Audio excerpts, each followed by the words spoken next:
Hey everybody, welcome to episode 52 of FoundersGyan and thanks for tuning in. Each week we bring you the inspiring story of a startup and the founder behind it. This week we are featuring Pramod Kutty, who's the founder of Connect2MyDoctor.com, that is Connect and the number 2 mydoctor.com, and he's also a good friend of mine. Connect2MyDoctor is a platform that aims to make healthcare easier by using the internet. We'll talk more about this on the show, as well as get into some depth around product development, which Pramod considers his strong suit. Do check out foundersgyan.com/EP52, that is EP52, for the show notes and links to all that we talk about on the show. And hang around till the end to hear some more questions answered around trademark and IP registration by our good friends over at Marcas. Okay, are you ready? Here we go. Pramod, welcome to the show. A quick brief on Pramod Kutty. He's the founder and CEO of Connect2MyDoctor.com, a startup that aims to provide consultation via tele and video conferencing facilities. Before starting Connect2MyDoctor, Pramod has had various sales and product management roles in several leading companies. And of course, he's a good friend of mine, and I've known him for over 15 years. Thanks a lot, buddy, for coming on to the show. Thanks, Ram. Thank you. It's a pleasure to be available on this show. Okay, so let's quickly jump into the concept of Connect2MyDoctor. So Connect2MyDoctor uses technology as a mechanism for doctors, others, or specialists to deliver high quality telehealth care to patients. Right. So the business idea is very simple. So there is a mismatch between the healthcare demand and supply.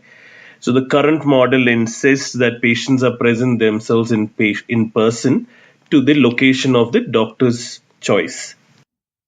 Now, our model gives doctors or other specialists a platform where they can deliver care in more efficient and patient-centric ways. So, wherein Connect2MyDoctor manages all the logistics of bookings, reminders, managing secure patient records, payments in multiple currencies, and things like that. So,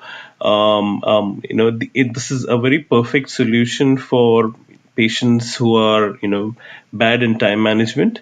Or does not have time and unable to access regular healthcare. The platform has been, completely designed ground up, to be secure, intuitive, very user-friendly, cost-efficient, and convenient.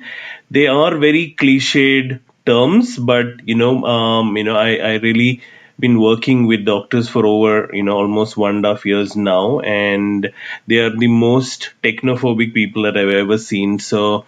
One of our founding members is a 70-plus-year-old doctor who's still practicing.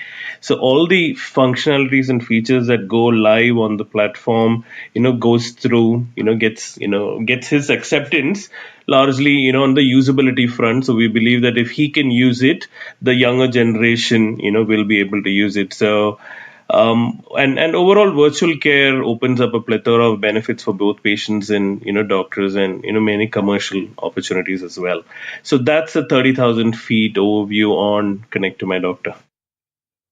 Okay, brilliant. Now you just talked about the cost effectiveness and time management perspective and how easy it is for patients and doctors to connect.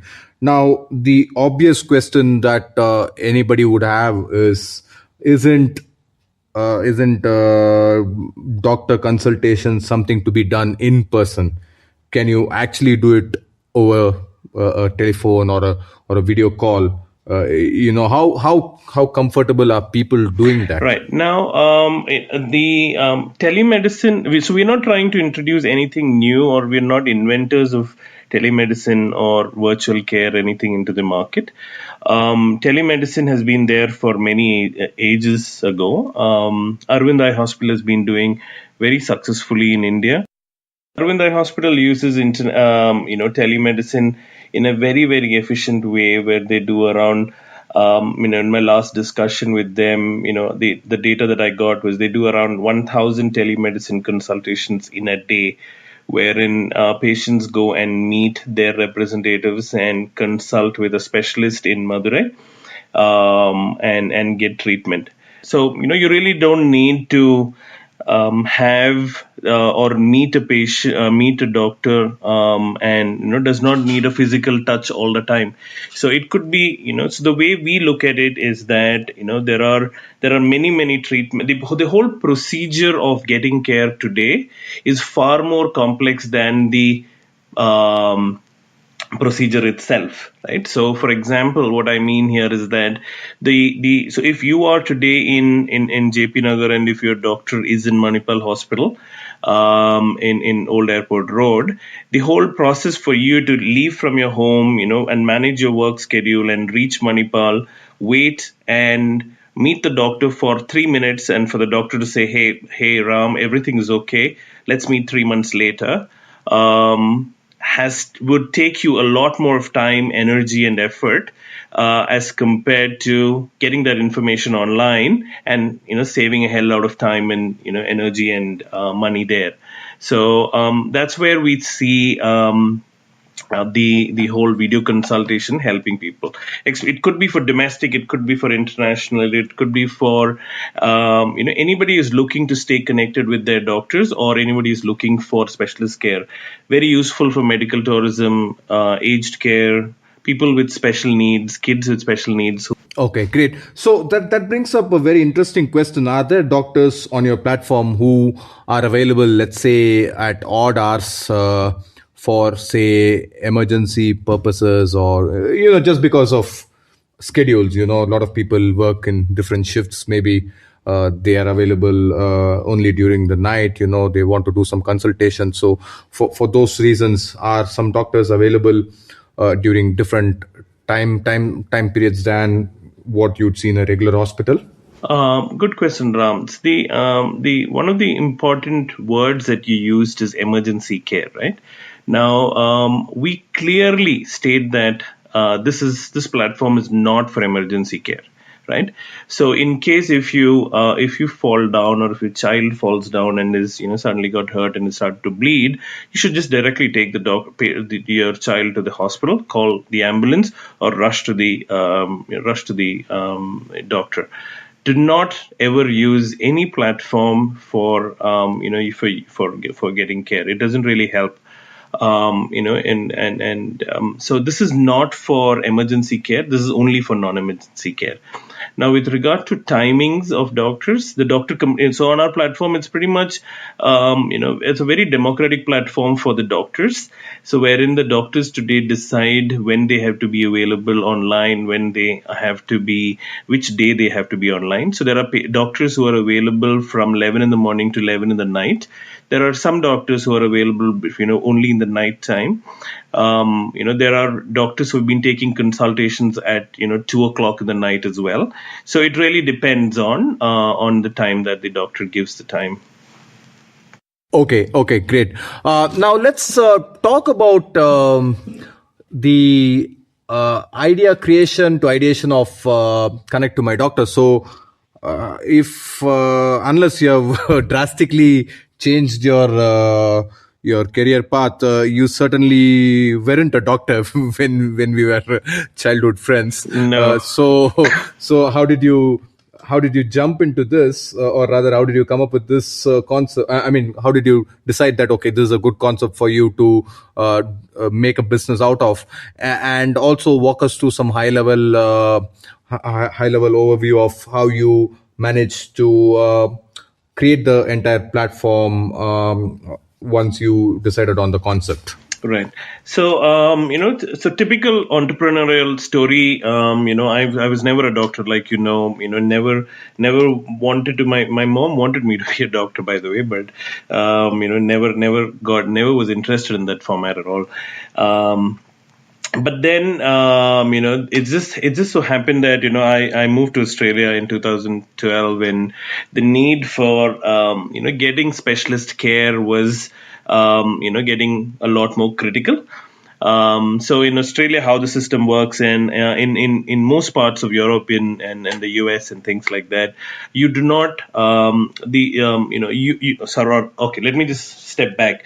Now in India, we are so pampered that we don't know the value of India unless we leave India.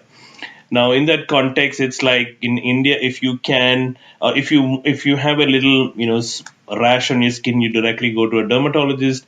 If you have a slight, chest pain, you directly go to the topmost cardiologist just because you want to go to a cardiologist. Unlike that in most of the European countries or in Australia, where I am right now, you first get access to a GP and you don't have access to a specialist. So you can't go directly to a specialist. You go to a GP, which is a normal MBBS doctor, who's licensed to practice here, and a local doctor here. We go meet them, they undergo the treatment for around 1 or 2 weeks. If you're not happy with them, then we get a referral to meet a specialist. If the specialist, and then we go ahead, and once we get the referral to a specialist, we go wait, and there's a minimum wait period with these specialists for a month and a half. And then the specialist care starts from around $250+ for an 15-20 minute consultation. Now, and it can go up to 3 months, 6 months, and things like that. So a dermat was around 3-month wait, and we had this problem because we were looking for a dermat for our son. Now, all those things, cost a lot of pain for us, right? So when, especially when it comes to our children, you don't want them to, you don't want to take a chance. So we used to send documents to India, get it referred through, send it through, show it to the doctors, email it to them, and or go through somebody in middle, somebody in family, and things like that. It was causing a lot of inconvenience for everybody in the whole discussion chain. So, and then so there was definitely felt that there was a problem where people don't know what to do. Right, and this is not just us. This was most of the people, But in India, if I was there, I would rush to a dermat and topmost dermat wherever I want, and I would pay them whatever money it is, and go get the consultation done. But in Australia, it's not possible, and in many countries where it is government supported Medicare, it is not supported. It is not like that. So, the need to consult a doctor for a second opinion, for a first-time consultation, or if I get care from a doctor, can I stay connected with that doctor? Was all born and thought through, and came up in that context. So that was one side of the problem, right? So that all that I'm talking to you right now is a patient-level problem. Now, and so if you're looking at technically trying to solve a problem, it has to be it has to be the giver and the taker should have a problem. So from a doctor's point of view, it was more like patients reach out to the doctors at odd hours, via various formats, via WhatsApp, email, telephone calls, and goes out with their problem. And there's absolutely no motivation for the doctors to respond back to them. And because one, they're not monetized, that the time is not monetized, so they look at it as my intellectual property, which is my my experience, my knowledge. I'm not there's no monetary benefit for me to have a conversation with these people. And two, it is that I'm not even sure if the patient's going to come to me. Three, when the patient comes to me, these records, I don't know where these records are going to be, right? It's going to be on email and, WhatsApp and things like that. So, all of these were problem statements that the doctors started throwing off. So, we went and spoke to a couple of doctors. It was not just one. So we went to doctors, around 10, 15 doctors, and all of them came with similar problems. So they said that, so we told them that, hey, if we give you a platform which will allow you to showcase what your skills are, and you have, and you are able, and so people will be able to book at times for a consultation with you by paying money, and the records are of the consultation are available online, which is accessible for you from wherever you are. Meaning, I don't use your hard disk or anything of that kind. I keep it on the cloud. It is secure, and and the consultation is video. Would you be interested in something like this? And they said, yes, we will be interested in something like this. And I said, okay, I took it with a pinch of salt, and I just, went back to my drawing board, worked back with my co-founders. So we said that, okay, we're not really sure on how exactly these doctors would, react to it. when they see the product. So we said, okay, before we get into any core development, we should get into the experience part of it, and the and build the flow to capture, to see if we've captured whatever they want and if we're thinking in the right direction. So we went on with, and we realized that there are too many players in the market, and doctors are, almost every day these doctors are, bombarded with requests from, people like Connect2MyDoctor to sign up with them and things like that. So we really wanted to differentiate ourselves by saying that, hey, we're building a platform, and making technology very useful for them, right? And so our base concept was that if a doctor, was able to use a Facebook or a Skype, which they would use today, to chat with their, friends, family, alumni, grandparents, grandchildren, and things like that, they should be able to use our platform. And so we went ahead and did the complete UX, and then we built the prototype, and then we went back to all of these doctors who first we spoke to, and showed them the platform, and showed them the prototype, and asked them, hey doc, have you captured whatever we said? And probably three to four people out of the the doctors that we showed them said, Pramod, can we just sign up right now? I said, no, we can't sign up. There's nothing in it. So they said, no, you have it's running on a computer, and there is a browser and things like that. They said, no, there's nothing there. This is just a normal HTML page, and that's how it is working. So we realized that we're going on the right track. Once we had a sense of people on both on the doctor's side and patient side that there is a need for something like this, we didn't have anything stopping us, and we went ahead, and we started off with registering our organization, and then started off with building the platform. And one thing we were clear from the beginning, that Asia is one market that we're looking at to start off with. And when I say Asia's focusing was India first, and India being India, doctors had the power for, it was a very provider-centric market. In that context, doctors call the shots on where patients should go and what patients should do. So if doctor says that please consult with me on Connect2MyDoctor or consult with me online, patients would automatically go ahead and do that. So it was more important for us to get doctors on our side than get the patients. Once doctors are there, patients would automatically follow. Okay, great. Because one of my questions, or rather doubts, was before this interview was that this is a classic catch-22, wherein you need patients for doctors and doctors for patients, but looks like the problem was automatically solved for you when you signed up these doctors or started working with these doctors, right? Yes, kind of. So it's like, when we started off, we went off the thought that, we started off with around 10-12 doctors, and across 4-5 specializations, and we went back to our friends and showed the platform to an small community. So they said that they started gauging the platform. The first question that they asked, all of this looks good. So they asked us, Pramod, how many doctors do you have, right?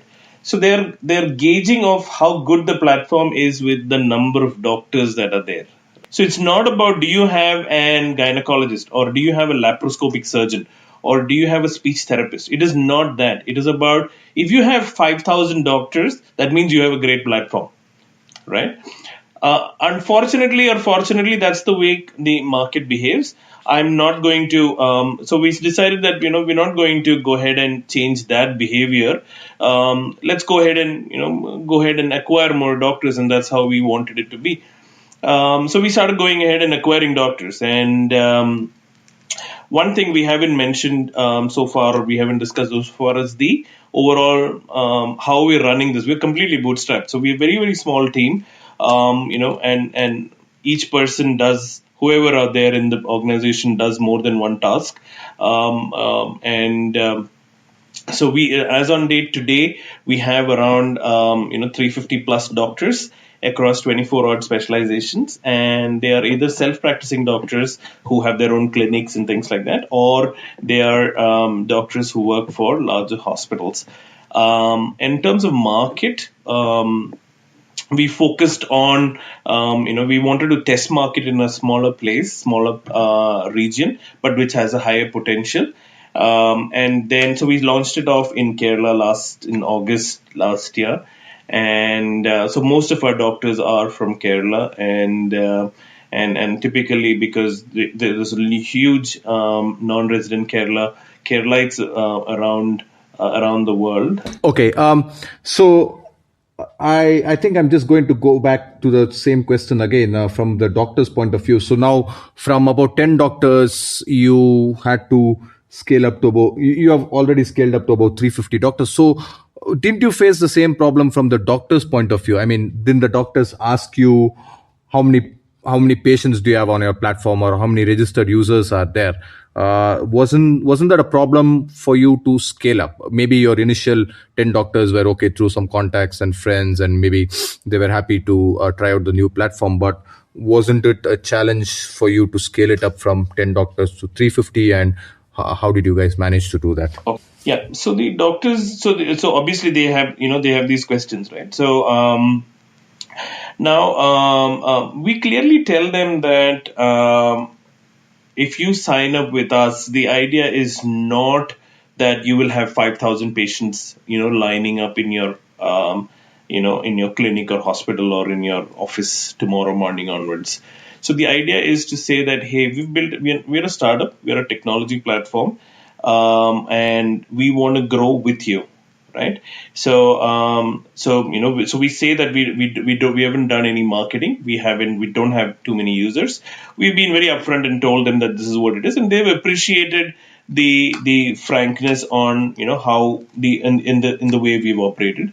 What we've built today and the consultations that we've done so far, probably 9 out of 10 consultations have come from doctors, right? And that's the way that we would like to grow, right? In terms of saying that doctors bring their patients online, and when I say that they bring their patients online, they don't say that go to Connect2MyDoctor and book an appointment with me. They say that go to, if Dr. Ram is, registered with us, they would say go to drram.com and, book an online video consultation. There will be a little button up there, which is a widget for, booking an appointment. Click on that and, you can book an appointment for an online video consultation with me. Okay, great. Thanks for sharing that and being honest. I think the doctors really would have appreciated that, and they're obviously happy to promote your platform indirectly. Obviously, they're getting out of it, and so I think that's a great approach that you have there. Now, I just want to get into a special segment, which is talking about product development for a startup. So let's get right away into that segment. So can we start off with let's say let's start off with the basics. I mean, how did you? So you obviously had this HTML page, and you had this UX designed, and you went and showed this to the doctor. So would you say that's kind of the approach that you would recommend that startups take in terms of product development? You obviously have a lot of experience in product development or in various organizations. So can you give your 2 cents to startups on how do you start developing a product?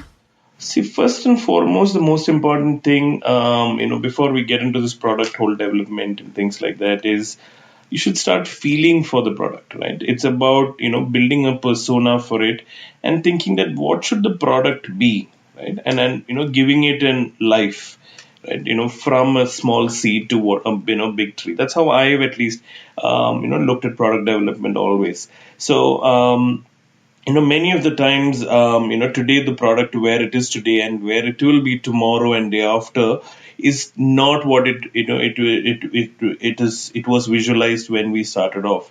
So, as it's about being truthful to the whole platform and product and the approach, and in terms of how do you go ahead and start off with, it's about identify who your audience is and try and build the product for them. It's not for you. You are not the person who's going to use it. you might be one of the users, but it's not, I like it, so I want it. It's about what they like it and what they want it.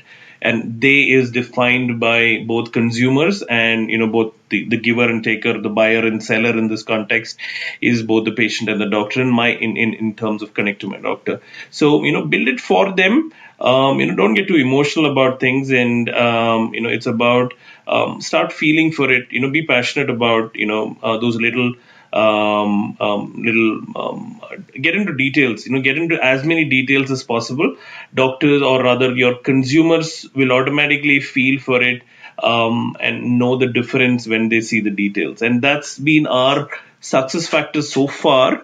When we go to doctors and they say that, Pramod, we've seen platforms from many of your competitors, and we have decided to work with you because you think, because of your thought process and how you've implemented it.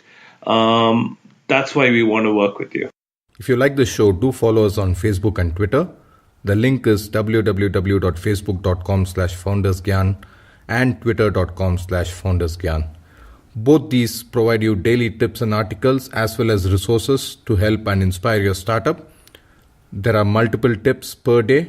Some examples of these tips would be articles on the latest startups, growth hacking tips, how do you build team for startups, how to get funding, etc. So don't forget facebook.com/FoundersGyan and twitter.com/FoundersGyan. Okay. So I get it. So you're saying design the product from a consumer's point of view, both whoever, the buyer and the seller, if it's a marketplace or just whoever it could be, depending on the type of startup. But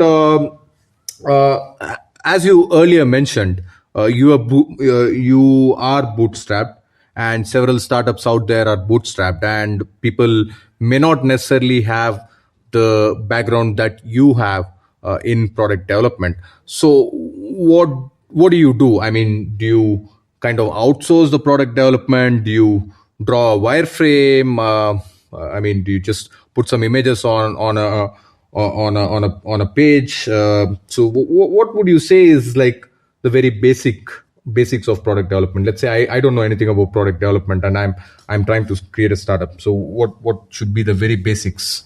Okay, so first thing is that the easiest thing is to do, and is to outsource. But unless you know what you want, there's no point in outsourcing it, right? And the outsourcing company, whoever it is doing that for a living. They are a services company at the end of the day, and they would ask you.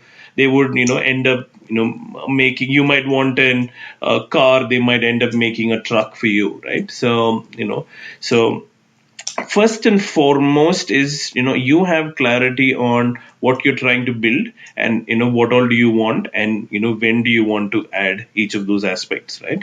Now so it just could be a normal, don't get too fancy about things. Just write it down in a normal Word document or a normal notepad. What do you want? And keep looking at it for a couple of days, and then you will and do a lot of research. Look at competition, look at and think through real life scenarios on, if you were in that place, how would you like it to be, right? And then try and observe how people are doing that particular behavior, right? So if you're going to McDonald's, every little thing at larger organizations like the McDonald's or the KFCs, there is a certain format that people are using it, and that's how they are doing things in that way. So so the best thing is to observe and then build products around that to make them do that, to make it part of their second nature, right? So it's not about changing behavior, and we tell this to doctors today in our context, is that doctors, we're not trying to change your behavior. We don't want to change the way you're doing things. We want to make the platform adjust to how you are working. And many of the features that we have incorporated, and where doctors give us feedback as well, are is to add value to the overall platform. So what I would recommend would be is that be at a very ground level, right? It's and think what the person actually wants. start writing notes about it. Try and flush it out as much as possible. And if you have certain references, or when you're giving it or outsourcing it or explaining it to friends, or whoever is going to work with you, put it in a normal PPT, build it out for them. If you're not skilled with Photoshop and Visio and things like that, any of those wireframing tools, you can use a normal PowerPoint presentation, build a structure, give it off to people, and then the front end developers would be able to take it forward from there.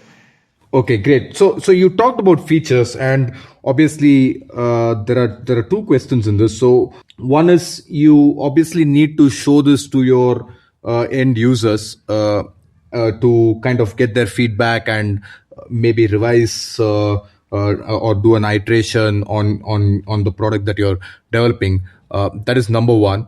And number two would be, you have to decide some features to exclude, some features to include, right?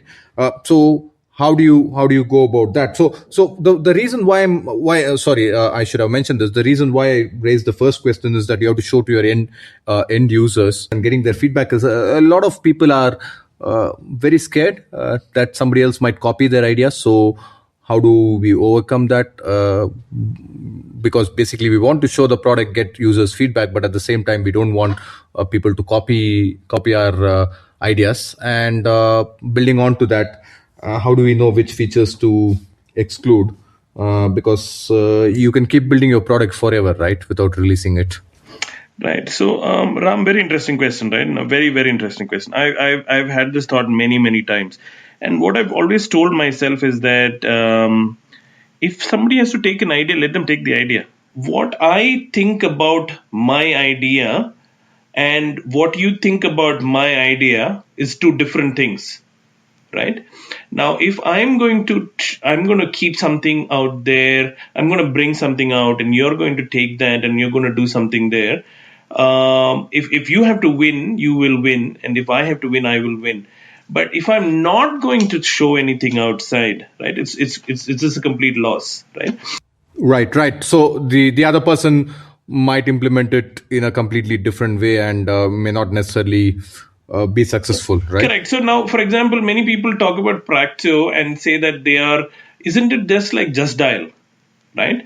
No, Practo is not Just Dial. Practo is much more valuable than Just Dial. Now, you can talk whatever you want about Practo and say that Practo is the largest company in healthcare today in India. So you can say whatever you want about Practo, but if you look at it, how the founders have started off 8 years back to what is this today, it's a commendable job that they have done. Right? Now, imagine if they hadn't done that, right, and they've kept it to themselves and said that, what if people see it and then they don't, they will probably launch it and things like that. No, don't be scared of, about, the idea. Let it go out, and if it is really worth it, people will let the consumers decide what it want, how the item, how the idea should be, utilized. So it really depends on consumers on how they behave and how they do it. So don't worry about these ideas. If you unless it is very proprietary and it's like the very IP related and things like that. But somehow or the other you have to get it out, right? And if people are copying it, don't give them a chance. Do it first. Do it. Go. Don't give them time. Okay, great. And the second part of the question, in terms of features, prioritization and things like that, it's a very tricky question. Now, I go with I'm as much as my head tells me to go with numbers and data and things like that. A huge part of me goes with my gut. Many of the features that we launch, should be. You should really feel for it and start it. So go with the basics, right? So when people are definitely, and if you're late into the market like what we are, and I will tell you this with relation to Connect2MyDoctor. Connect2MyDoctor is very new into the market, so we're just 1 year old, and there are large stalwarts who have been doing this for a long time. And and when I say stalwarts is Practo being 8 years doing what they're doing, and many other organizations in between, from 8 to now what they've been doing. And and we are looking either to get new users, or we are and who's not used any of these platforms, then it is good.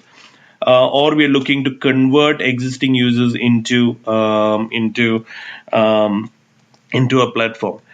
Any little thing that I do on my platform today, or we as a team do on the platform today, we ask this basic question: that does it add value, right? Does the little does that little button add value to the consumer? If it doesn't, throw it out. There's no point in being there, right? If it does, there is all the need that we need to, for it to be there, right? So that's a Right. question that you need to ask all the time. Any new feature, anything, and that's your prioritization. How much value does it add, and does it add value now, right? And to whom?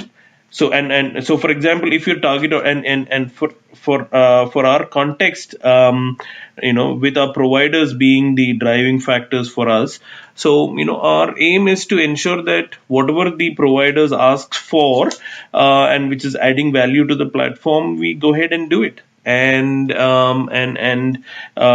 then they will take care of us. So we take care of them, they will take care of us. That said, we are not a services organization, and we clearly tell this to all our doctors who have come back to us with feedback or changes and things like that. So we tell them that, hey, doctor or hospital, we are not a services company. So if you come and tell us that, hey, I don't like the green color, change the green to yellow, change the logo from left corner to top right corner, change the dashboard from change it upside down. We're not going to do anything of that. We are we've mind you, we've rejected doctors and told them, doctor, I don't think we are ready for it. We are too small to manage those changes. We will come back to you when we are ready. Right. So it's about priorities on and what you want to do and when you want to do about it and who you want to do it for. Okay, excellent. For this segment, I just have one final question. So, can you recommend any good product development tools that you personally use? I just use PowerPoint for all my demonstrations and things like that. Okay. It makes it a lot more easier for both doctors, because when I send it to doctors to check with them, hey doc, is it easy for you? Does the flow look fine? And they say yes. So yeah, there are many other tools that are available, but for me it's plain Jane PowerPoint and things of that kind.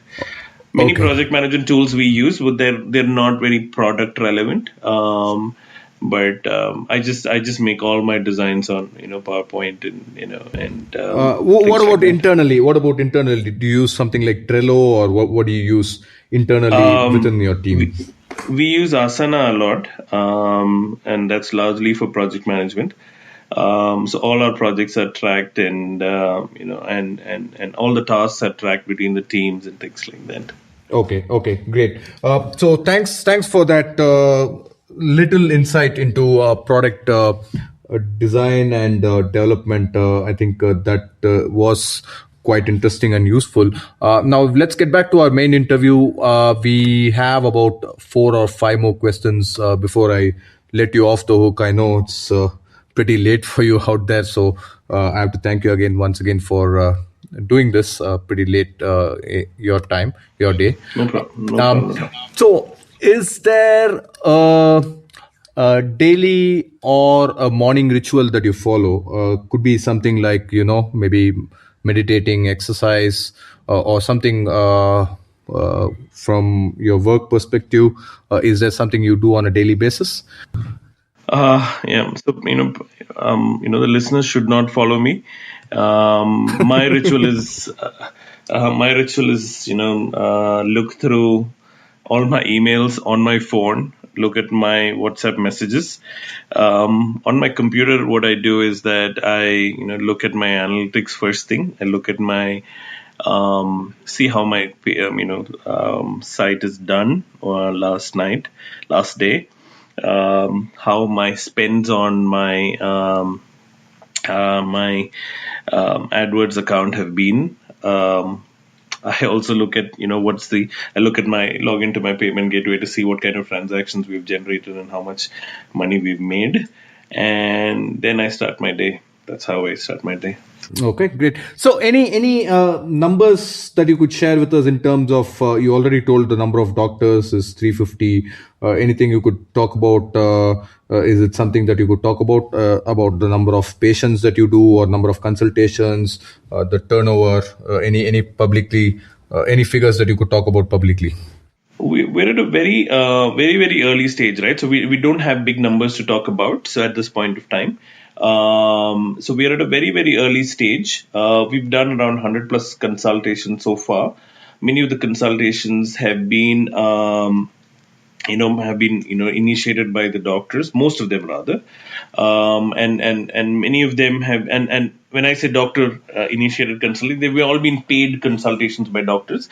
There are many consultations that doctors have also initiated for driving trials onto the platform, because one thing, Ram, what we've realized is that how much ever, there is a huge segment of audience, who are still not exposed to telehealth, video consultation, many, huge jargons out there in the market. So people are slowly getting, when a doctor says book an online consultation with me, they're still wondering what the hell it is, right?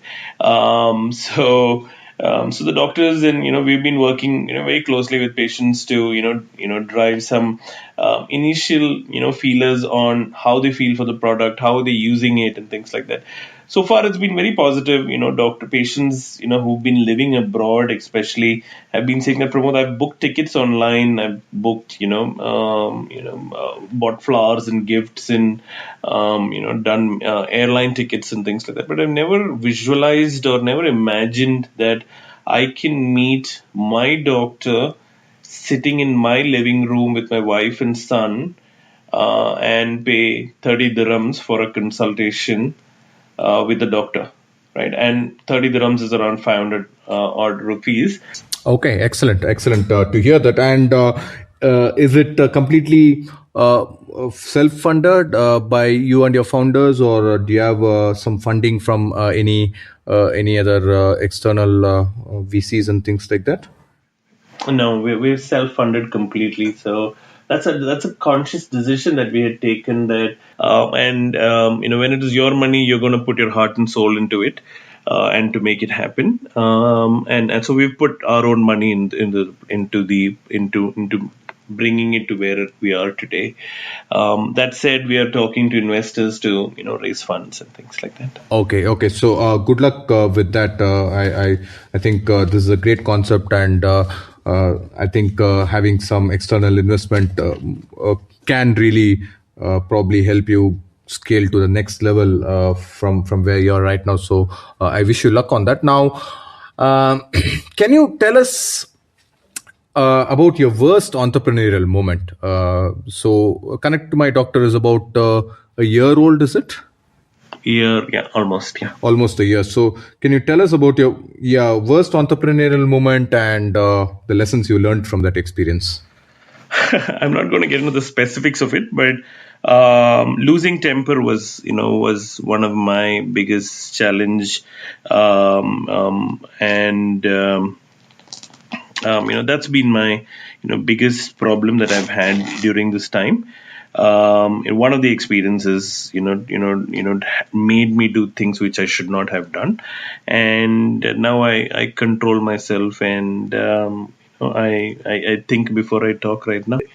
Okay, I just have a couple of more questions. So one is, can you recommend any books or software tools for our budding entrepreneurs? Outliers is a book that I think is something that people should read about. In terms of tools, Asana is a great tool to use. I would definitely recommend that for just keeping track on things, what needs to be done. In terms of, there are many other tools, and it just you don't get bogged down by tools. Just use what you're comfortable with. If you're not using the most coolest of tools, that's fine. Just use what you're used to. Okay, great. Now, I just have one final question, but before that, how can our listeners get in touch with you? Obviously, they can go to connect2mydoctor.com. And how many countries is this service available in? I mean, you already mentioned Kerala and India, but we have like viewers in different. I'm talking about viewers. We have listeners in different parts of the world. For example, US, Australia, Singapore. So, where and all can we use this service right now? So the service can be used from wherever you are. So it's basically for patients can be anywhere who can, and doctors today are in India. There are doctors who are. I'm based in Australia, so we are onboarding some doctors from Australia as well. So that will enable patients from Australia to connect with doctors in Australia as well. Okay. So basically, you have a lot of doctors from India and from Australia. Some doctors from Australia. So obviously, our listeners can go to connect to the number 2mydoctor.com to book their appointments and they can use them. Personally, how can people get in touch with you? Are you active on LinkedIn, Twitter? What's the best? I'm on LinkedIn. I'm on you can reach out to me at Pramod@connect2MyDoctor.com. I respond to most of the emails. Most, not everything. all of them. Okay, Pramod, I just want to take the time to acknowledge and thank you for sharing your knowledge and time with our listeners. So thank you so much for that. And I wish you continued luck because I think this is a great concept. I haven't personally used it yet, but I definitely want to try it out. Definitely I will do it and send you my feedback. So the final question is, if there is one Gyan, just only one Gyan that you could give our would-be founders, forget all that you talked about. None of it is, let's say, ever going to air. Only your one Gyan will air. What will that be? Stop thinking and just do it. Okay, great. Pramod, thanks a lot so much for sharing your time. And it was great chatting with you for an interview rather than just hanging out with you. It was a great experience. Thank you very much, Ram, for this opportunity. Thank you very much. Tushar, thank you so much for coming on the show to answer questions with regards to IP, trademark, and all those jazzy stuff. If any of you listeners out there have a question that you'd like Tushar to answer, please use the hashtag #AskMarcus, that is AskMarcas, on Facebook and Twitter. And we will pick out the most interesting questions and answer them in an upcoming episode of FoundersGyan.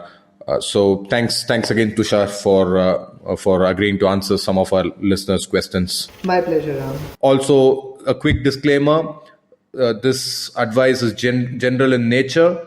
If you have specific questions with regards to your brand or your trademark, we suggest consulting a lawyer before taking any advice that you hear on this podcast. What all can be registered as a trademark? Anything which can help you distinguish your brand from other similar or same products. It could be name, logo, tagline, combination of color, or even smell. What is the time duration to get a trademark registered? And once registered, what is the validity of trademark? Trademark registration involves a lot of scrutiny from the government and check from the public. So it takes about, say, 24 to 36 months to get the trademark registration certificate. Although the department is working hard to reduce this time significantly, they've recently automated the whole process. And the trademark registry issues a receipt within 48 to 72 hours of filing of application, which has a permanent application number. So from this number, you can track down your application. And from the date of this receipt, you can file for infringement case or send cease and desist notices if you find someone using your mark or copying your mark. Okay, and obviously I believe this is the time would differ from country to country, and what you've explained is just for India, but what is the validity of the trademark? So validity of a trademark in India is for 10 years, but you can renew it after 10 years as well. Okay, why should I get my brand registered in the first place? Registration of your brand mark allows it to have a statutory protection. So thereby it increases the protection of your brand. So if you're not registering your brand, so you won't get the protection from the Trademarks Act, but only from the common law. It also deters others from using your brand mark or a mark similar to yours to make profits using your goodwill, which you have created by your hard work. Moreover, registration also increases the remedies in case of unauthorized use of your brand mark. Okay, thanks Tushar for your time in answering these questions. For a limited time, Marcas is offering free filing of trademark. You just have to pay the government registration fees. More details can be had on www.marcas.in. Thank you very much, Tushar, once again for your time. Thank you, Ram. Thank you for having me on your show again. There you have it, folks, another inspiring startup and its founder. I hope you found it both inspiring as well as educational. Do check out www.foundersgyan.com/EP52 for the show notes. And remember, you can listen to any of the previous episodes by going to www.foundersgyan.com. Thank you all finally for making this show a success. We have reached 1 year of operation with this podcast and have consistently released one new episode at the start of every week. We have done this without fail each and every week for the whole year. And we aim to continue doing this. So do leave us a review or comment to show your support for this show. I'll see you all next week with yet another startup and its founder. Till then, stay inspired and good luck on your startup adventure. Have a great rest of the week ahead.